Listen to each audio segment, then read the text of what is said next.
Hi viewers, പുതിയൊരു വീഡിയോയിലേക്ക് എല്ലാവർക്കും സ്വാഗതം. ഇതുവരെ സപ്പോർട്ട് ചെയ്ത എല്ലാവർക്കും ഒരുപാട് താങ്ക്സ്. തുടർന്നും സപ്പോർട്ട് പ്രതീക്ഷിക്കുന്നു കേട്ടോ.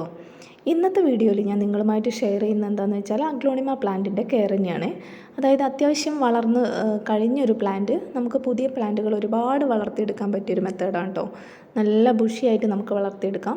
അതായത് മാക്സിമം ഒരു വളർന്നു കഴിഞ്ഞൊരു പ്ലാന്റ് പിന്നെയും ഡിസ്പ്ലേ ചെയ്യുമ്പോൾ അത്ര ഭംഗി ഉണ്ടാവില്ല, കാരണം അതിൻ്റെ ലീഫൊക്കെ മാക്സിമം പോയിട്ടുണ്ടാവും. അപ്പോൾ നമ്മൾ ഡിസ്പ്ലേ ചെയ്യുന്ന സമയത്ത് തണ്ടായിരിക്കും കൂടുതൽ കാണുക. അങ്ങനെ കാണുന്ന സമയത്ത് അഗ്ലോണിമ കാണാൻ അത്ര രസം ഉണ്ടാവില്ല. അപ്പോൾ മാക്സിമം ഒക്കെ വളർന്നു കഴിഞ്ഞൊരു പ്ലാന്റ് നിങ്ങളുടെ കയ്യിലുണ്ടെങ്കിൽ നല്ല രീതിയിൽ നമുക്ക് പുതിയ പ്ലാന്റുകൾ വളർത്തിയെടുക്കുന്ന രീതിയാണ് കേട്ടോ ഞാൻ ഇന്നത്തെ വീഡിയോയിൽ കാണിക്കുന്നത്. ഇങ്ങനത്തെ പ്ലാന്റുകൾ നിങ്ങളുടെ കയ്യിലുണ്ടെങ്കിൽ മസ്റ്റായിട്ടൊന്ന് ട്രൈ ചെയ്ത് നോക്കുക.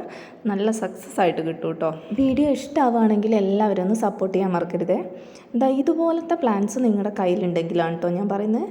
ഇത്രയൊക്കെ വളർന്നു കഴിഞ്ഞൊരു പ്ലാന്റ് ആണെങ്കിൽ ഇത് ഇനി ഡിസ്പ്ലേ ചെയ്യുമ്പോൾ അത്ര ഭംഗി ഉണ്ടാവില്ല, കാരണം ഇതിൻ്റെ പോട്ടന്നെ മാക്സിമം വലുപ്പത്തിലുള്ള ഒരു പോട്ട് ഞാൻ എടുത്ത് മൂന്നാമത്തെ പ്രാവശ്യമാണ് കേട്ടോ നമ്മൾ പോട്ട് മാറ്റിയിട്ട് ഈ ഒരു സ്റ്റേജിലെത്തിയത്. അപ്പോൾ ഇനി ഇത് ഡിസ്പ്ലേ ചെയ്യുന്ന സമയത്ത് ഇതിൻ്റെ തണ്ടായിരിക്കും കൂടുതൽ നമുക്ക് കാണുക. അഗ്ലോണിമ പ്ലാന്റിൻ്റെയൊക്കെ പ്രത്യേകത എന്ന് പറഞ്ഞാൽ അതിൻ്റെ ലീഫ് എത്രത്തോളം ബുഷിയായിട്ട് മാക്സിമം പോട്ട് നിറഞ്ഞ് നിൽക്കുന്നോ അതായിരിക്കുമല്ലോ അതിൻ്റെ ഭംഗി. അപ്പോൾ ഇത്രയും വളർന്നൊരു പ്ലാന്റിനെ ഇനിയും നമ്മൾ ഇങ്ങനെ വെച്ച് നിൽക്കാതെ, അതായത് ഇങ്ങനെ വെച്ച് നിന്ന് കഴിഞ്ഞാൽ കുറച്ചുകൂടെ കഴിഞ്ഞാൽ ഈ പ്ലാന്റ് മൊത്തത്തിൽ അങ്ങ് നശിച്ചു പോവുകയുള്ളൂ. അപ്പോൾ ഈ ഒരു പ്ലാന്റ് നശിപ്പിക്കാതെ തന്നെ, അതായത് ഈ മാക്സിമം ഷൂട്ടുകൾ ഇതിലിപ്പോൾ വളർന്നു നിൽക്കുന്ന ഷൂട്ടിൽ നിന്ന് തന്നെ പുതിയ ഷൂട്ട് എടുക്കുകയും പുതിയ ഷൂട്ടുകൾ വേറെയും വളർത്തിയെടുക്കുകയും ചെയ്യുന്നൊരു മെത്തേഡാണ് കേട്ടോ കാണിക്കുന്നത്. അതിന് വേണ്ടിയിട്ട് നമ്മൾ ഈ മെച്ചേർഡായ എല്ലാ ഷൂട്ടുകളും കട്ട് ചെയ്തെടുക്കുക. ഈ മെച്ചേർഡായ ഷൂട്ടുകളൊക്കെ നമുക്ക് പുതിയ പ്ലാന്റുകൾ പുതിയതായിട്ട് പ്രൊപ്പഗേറ്റ് ചെയ്തെടുക്കാൻ പറ്റിയ പ്ലാന്റുകളാണ്. കാരണം ഇതിൽ റൂട്ടുള്ളതും ഉണ്ടാവും. നമ്മൾ കട്ട് ചെയ്തെടുക്കുമ്പോൾ മാക്സിമം അടിഭാഗത്ത് വെച്ച് കട്ട് ചെയ്യുക കേട്ടോ. മണ്ണിലേക്ക് ഇറങ്ങി നിൽക്കുന്ന ആ ഭാഗം വെച്ചിട്ട് കട്ട് ചെയ്യുക. ഈ തൈകളെല്ലാം തന്നെ നല്ലോണം മെച്യൂർഡായ തൈകളായതുകൊണ്ട് നമുക്കത് പെട്ടെന്ന് പിടിച്ചു കിട്ടും കേട്ടോ.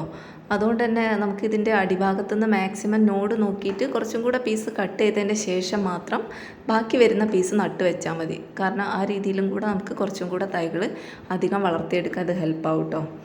അപ്പോൾ ഇങ്ങനെ കട്ട് ചെയ്ത് കിട്ടുന്ന പീസുകളെല്ലാം തന്നെ നമ്മൾ പോട്ടിൽ തന്നെ വെക്കണം എന്നൊന്നുമില്ല. അത്യാവശ്യം തണുപ്പൊക്കെ കിട്ടുന്ന ഡയറക്റ്റ് മണ്ണിൽ തന്നെ നട്ട് വെച്ചാലും മതി കേട്ടോ. പെട്ടെന്ന് തന്നെ വളർന്ന് കിട്ടുന്നതായിട്ട് കാണാറുണ്ട്. ഇതൊക്കെ മുന്നേ ഞാൻ അങ്ങനെ നട്ടുകൊടുത്ത അഗ്ലോണിമേൻ്റെ വേറെ കുറച്ച് വെറൈറ്റീൻ്റെ തൈകളാണ് കേട്ടോ.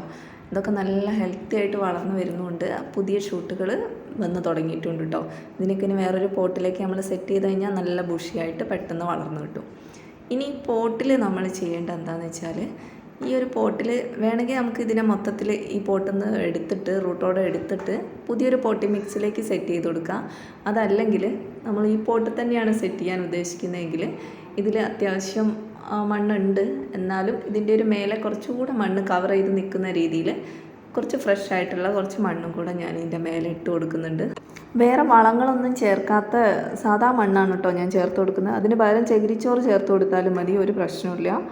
ആ ഒരു തണ്ടുകൾ മാക്സിമം മുകളിലേക്ക് നമ്മൾ കട്ട് ചെയ്തെടുത്ത തണ്ടുകളൊന്ന് കവർ ചെയ്യാന്നേ ഉള്ളൂ. അവിടെയൊക്കെ നോടുന്ന പുതിയ തൈകൾ പെട്ടെന്ന് വന്നോളൂ. അതിന് വേണ്ടിയിട്ടാണ് കേട്ടോ അങ്ങനെ ചെയ്യുന്നത്. പിന്നെ അഗ്ലോണിമ പ്ലാന്റിൽ മണ്ണൊക്കെ അങ്ങനെ കൊടുക്കുന്ന സമയത്ത് പ്രത്യേകം ശ്രദ്ധിക്കുക, കല്ലുകളൊന്നും ഓവറായിട്ട് വരരുത്. പോട്ടി മിക്സ് എപ്പോഴും ഒരു ലൂസായിരിക്കണം. ഇനി അതിന് വേണ്ടിയിട്ട് നമ്മൾ ചെയ്യുന്നത് എന്താ വെച്ചാൽ, പച്ച ചാണകം കലക്കിയിട്ട് ഒഴിക്കുകയാണ് കേട്ടോ.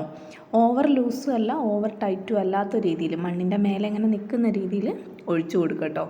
അങ്ങനെ ഒഴിച്ചു കൊടുത്തു കഴിഞ്ഞാൽ കിട്ടുന്ന റിസൾട്ടാണ് കേട്ടോ ഈ കാണുന്നത്. ഇത് കണ്ടില്ലേ, ഇത് അതേപോലെ ഞാൻ ഫോളോ ചെയ്തൊരു അഗ്ലോണിമയാണ്. ഇപ്പോൾ പോട്ടിൽ നിറഞ്ഞ തൈകൾ വന്നിട്ടുണ്ട്. ഈ ഒരു മെത്തേഡ് നിങ്ങൾ ഫോളോ ചെയ്താൽ കറക്റ്റായിട്ട് ഇതുപോലെ കിട്ടും കേട്ടോ. സക്സസ് ആയിരിക്കും. ഒന്ന് ട്രൈ ചെയ്ത് നോക്കുക. പിന്നെ ഇതാണ് ഞാൻ പറഞ്ഞത്, ഇങ്ങനത്തെ നല്ല മെച്ചേർഡായ തൈ ആയതുകൊണ്ട് നല്ല നോഡുകൾ നോക്കിയിട്ട് നമ്മൾ കട്ട് ചെയ്തിട്ടെടുക്കുക. ഈ ഒരു രീതിയിൽ കട്ട് ചെയ്തെടുത്തതിന് ശേഷം ഡയറക്റ്റ് മണ്ണിലോ അല്ലെങ്കിൽ പോട്ടിലോ എങ്ങനെ വേണമെങ്കിലും നമുക്ക് ഇതിന് നട്ടു വെച്ച് കൊടുക്കുക. നല്ല ഒരുപാട് തൈകൾ നമുക്ക് ഈ ഒരു രീതിയിലും വളർത്തിയെടുക്കാൻ പറ്റും കേട്ടോ. ഇതൊക്കെ ഞാൻ ഇതുപോലെ മണ്ണിൽ ഡയറക്റ്റ് നോഡുകൾ വെച്ച് കൊടുത്തിട്ട് ഉണ്ടായ തൈകളാണ്. നല്ല രീതിയിൽ ഉണ്ടായി കിട്ടും. എന്നിട്ട് ഇതിന് അത്യാവശ്യം വലുപ്പമാകുമ്പോൾ നമുക്ക് ചെറിയ ചെറിയ പോട്ടുകളിലേക്ക് ഇങ്ങനെ മാറ്റി കൊടുത്താൽ മതി കേട്ടോ. ഇതൊക്കെ ഞാൻ അങ്ങനെ വളർത്തിയെടുത്ത കുറച്ചധികം തൈകളാണ്. ഇനി ഈ പ്ലാന്റുകൾ മാക്സിമം ബുഷിയായിട്ടും ഹെൽത്തി ആയിട്ടൊക്കെ വളരാനുള്ള ടിപ്പുകളൊക്കെ നമ്മുടെ മുന്നത്തെ വീഡിയോയിലൊക്കെ അപ്ലോഡ് ചെയ്തിട്ടുണ്ട്. കാണാത്തവരാണെങ്കിൽ ഒന്ന് കണ്ടു നോക്കുക കേട്ടോ. നല്ല രീതിയിൽ നിങ്ങൾക്ക് അഗ്ലോണിമ പ്ലാന്റ് വളർത്തിയെടുക്കാം. അടിപൊളിയായിരിക്കും കേട്ടോ. ഒന്ന് ട്രൈ ചെയ്ത് നോക്കുക. അപ്പോൾ ഇന്നത്തെ വീഡിയോ ഇത്രയേ ഉള്ളൂ കേട്ടോ. അഗ്ലോണിമ പ്ലാന്റുകളൊക്കെ ഇഷ്ടപ്പെടുന്നവർക്ക് ഒരുപാട് ഉപകാരപ്രദമാവുമെന്നാണ് വിചാരിക്കുന്നത്. ആർക്കെങ്കിലും ഹെൽപ്ഫുൾ ആവുകയാണെങ്കിൽ ഒന്ന് സപ്പോർട്ട് ചെയ്യാൻ മറക്കരുത്. ലൈക്ക് ചെയ്യുക, ഷെയർ ചെയ്യുക, കമൻറ്റ് ചെയ്യുക, അതുപോലെ തന്നെ ചാനലൊന്ന് സബ്സ്ക്രൈബ് ചെയ്ത് സപ്പോർട്ട് ചെയ്യുക കേട്ടോ. Thank you for watching.